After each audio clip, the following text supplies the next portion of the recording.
So good afternoon po again mga kababayan, ma'am sir. This is Jam the Filipino channel po, ang inyong pong lingkod. So today nga is November 26, 2024. Tayo ngayon ay papunta dyan sa may The Beacon, sa may Amorsolo Tower, Amorsolo Street, Pio del Pilar po, Makati, Pio del Pilar, San Lorenzo, Makati. At dadalhin natin sa San Lorenzo Place, Robinson's Easy Mart, sa Mechino Roses Avenue, Bangkal, San Lorenzo, Makati.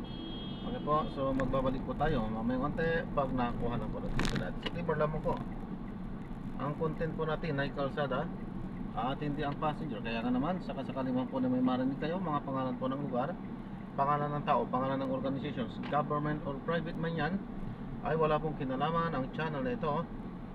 At wala pong pinapatungkulan. Lahat po ng pinag-uusapan dito ay pawang dito lamang po yan sa loob.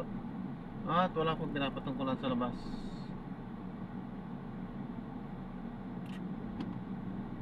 Okay po, so yan.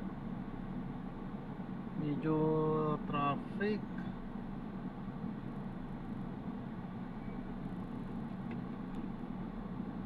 So magbabalik po tayo mamayang konti pag nakuha na po natin sila.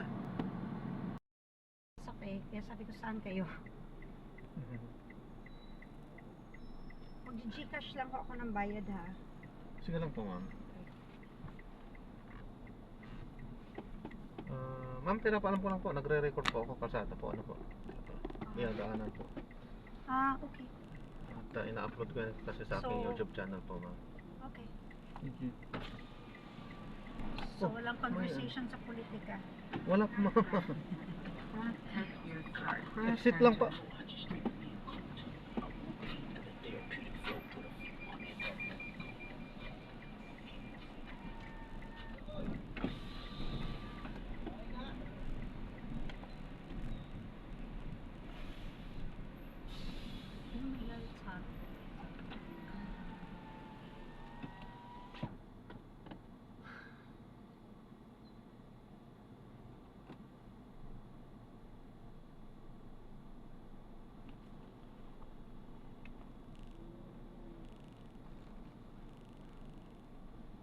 So, YouTube channel, so paano?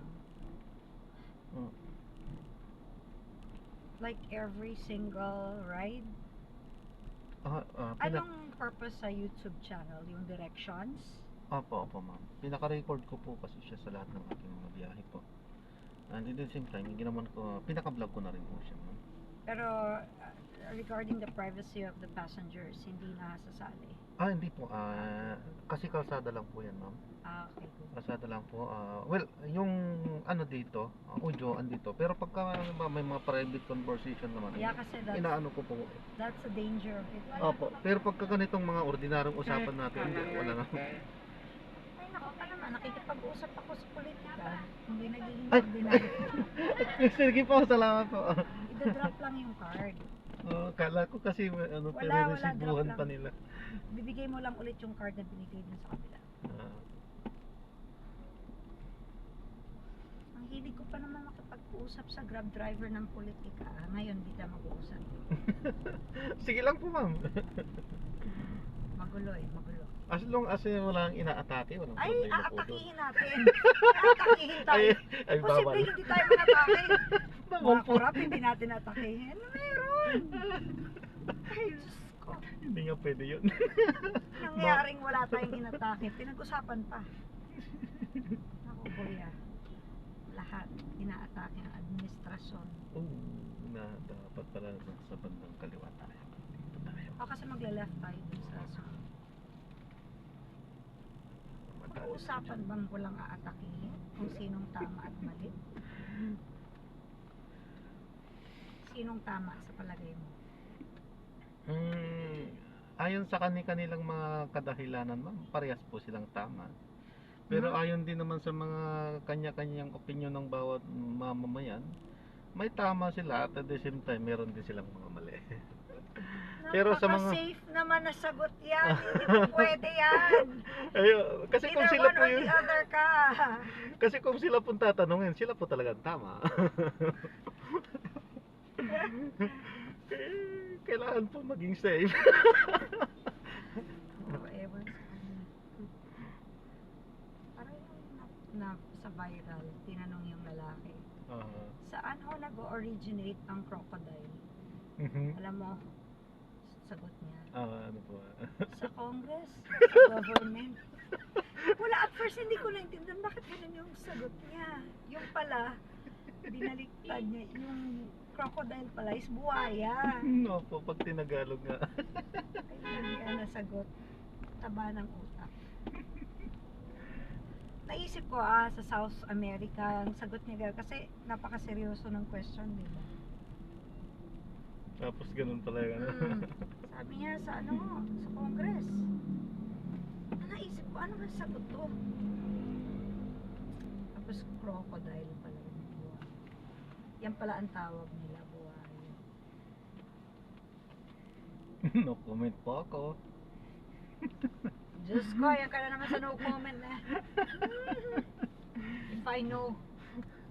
Ay, pagka wala pong camera talaga, ay syempre meron din po tayong kanya-kanyang opinion talaga. At, pero syempre, mahirap na baka mabash po ako eh.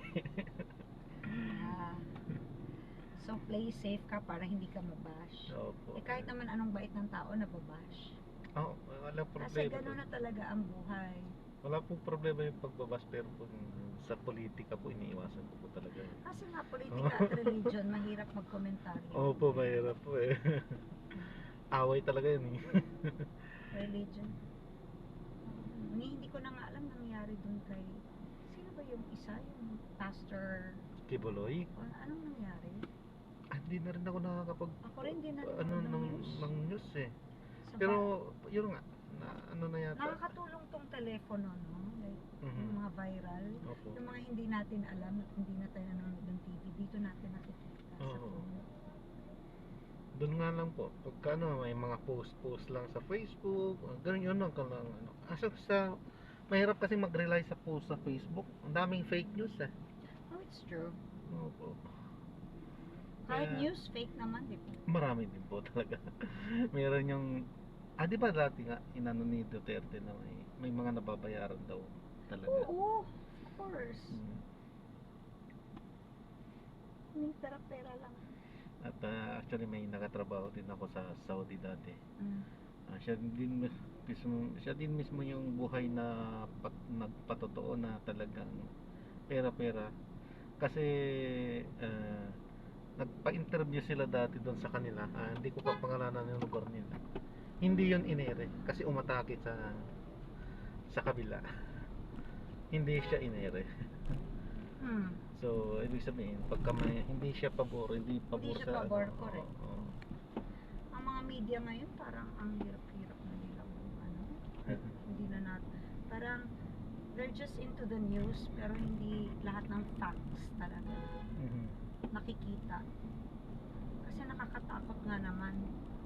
Ito lang ata ang bansa na pag nagsabi ka ng against sa wala na, ipa-close na yung network mo. Or sira ka as journalist. Kaya dapat pag journalist ka, hindi ka pwedeng ano ba yung sa Tagalog? You cannot be an ally or hindi ka pwedeng maging kailangan nasa gitna, neutral lagi. Pero sa bagay, tama din naman yan. Kailangan nasa gitna din lang talaga dapat.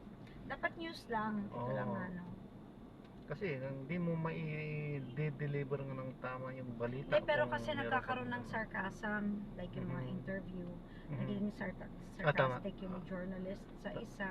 Tama po. Katulad na lang yung inalay nila yung sarili nilang katawan dun na mag-jump. Alam naman nilang bawal mag-jump. O sasabihin mo si Lord ang may kasalanan nun. So that's what it is, like we have to also take care of ourselves because may free will kasi tayo. God is probably sometimes sabihin na natin hindi daw natutulog ang Diyos. Alam mo, God created free will and all that angels di natin alam of what's going on sa other side of the universe. Turn right. Pasok kayo dyan sa entrada. Yan.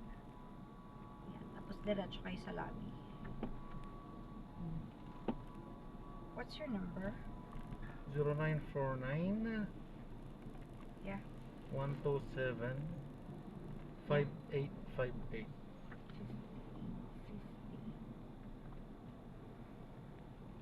So 0949 127. Opo. Magkano po yun? 5858. Magkano yun? 131 po. 131.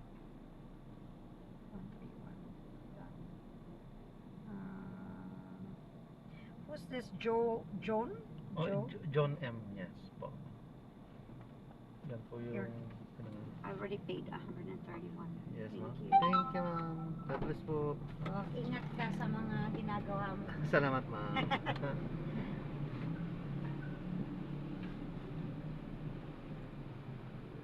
Sige po, ma'am. Sige po. Ayan, so nadarap na natin si ma'am. So maraming salamat po sa panonood. Hanggang sa muli po. Ingat po at God bless po everyone. Paalam po muna po sa matala. Sorry, kuya. Sige po. Sigawan na po natin. Sige po.